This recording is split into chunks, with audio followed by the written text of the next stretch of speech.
कैकेयी ने कहा, लाला हमने तुम्हारे पिता से 2 वरदान मांगे, एक तुम्हारे लिए राज्याभिषेक, राम के स्थान पर भरत राजा बने, और दूसरा राम के लिए 14 वर्ष का वनवास।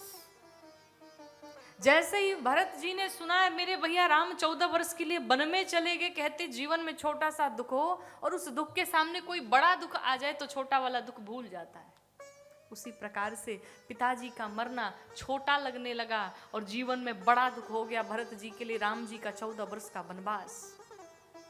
और यहाँ कहते गोस्वामी जी कि भरतेउ बिसरेउ पितु मरना, सुनत राम बन गौन, हेतु अपन पहुँचान जिया, थकिता रहे धरि मौन। सब भूल गए, पिताजी का मरना भूल गए, लगे सर पटक के रोने, पापी भरत तेरा जन्म ही इसी कारण हुआ है, तेरा जन्म ही अपने भैया राम के बन जाने के लिए हुआ है।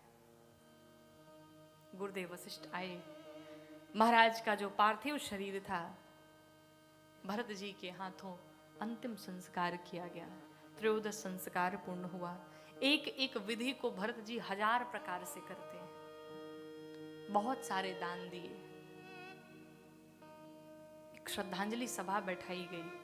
उस श्रद्धांजलि सभा में गुरुदेव वशिष्ठ कहते हैं, भरत आपके पिता सोचने योग्य नहीं है, क्यों चिंता करते हैं, क्यों वियोग में हैं, सोचने योग्य है कौन?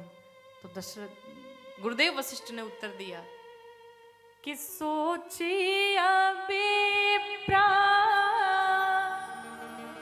जो वेद विहीना,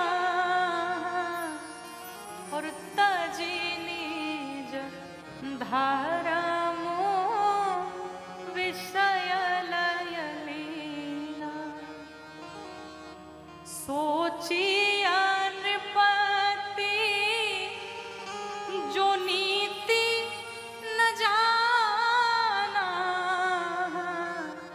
और जेहि न प्रजा प्रिय प्राण समाना। कहते हैं लाला तुम्हारे पिता सोचने योग्य नहीं है, और तुम्हारे पिता जैसा आज तक ना कोई हुआ ना कोई हो पाएगा। भायऊ न आहई न अब होनिहारा, भूप भरत जस पिता तुम्हारा, सौंपे राम के आए।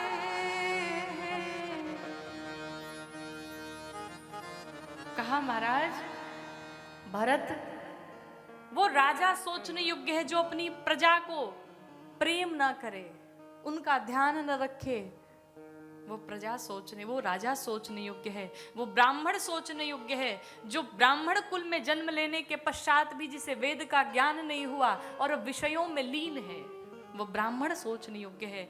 वो स्त्री सोचने योग्य है जो अपने घर में कलह की रहती है, कलह क्लेश मचाई रहती है, जो अपने पति को छोड़ करके किसी पराये पुरुष का दर्शन करती है, वो स्त्री सोचने योग्य है। वो वैश्य सोचने योग्य है जिसके पास अगाध संपत्ति होने के पश्चात भी वो दान न करता हो, वो वैश्य सोचने योग्य है। आपके पिता सोचने योग्य नहीं है। कहा वो सन्यासी सोचने योग्य है जो वानप्रस्थ में जाने के बाद भी जिसे भगवान का स्मरण ना हो, भगवान का भजन ना करे और इन संसार के प्रपंचों में पड़ा है, वो सन्यासी सोचने योग्य है। आपके पिता जैसा ना आज तक कोई हुआ ना कोई हो पाएगा, क्यों चिंता करते हैं? हम तो कहते हैं एक बात मान करके आपके राम जी वन को चले गए और दूसरा वचन मान के आप राजा बन जाइए। भरत जी ने कहा प्रभु आपने एक बात कही, सौंपेहु राज राम के आए। गुरुदेव वशिष्ठ ने कहा ये सारी संपत्ति राजपाट जब राम जी आएंगे तब सौंप देना। तब तक के लिए तुम संभाल लो।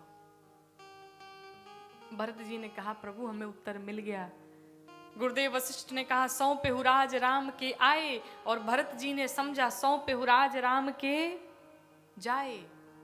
कहा मैं जाने क्या मुझे क्या करना है, ये सारी संपत्ति, ये सारा राजपाट मेरे राम जी का है, और ये सब मैं उन्हें वन में सौंप के आऊंगा। इस पर मेरा कोई अधिकार नहीं है, कोई अधिकार नहीं।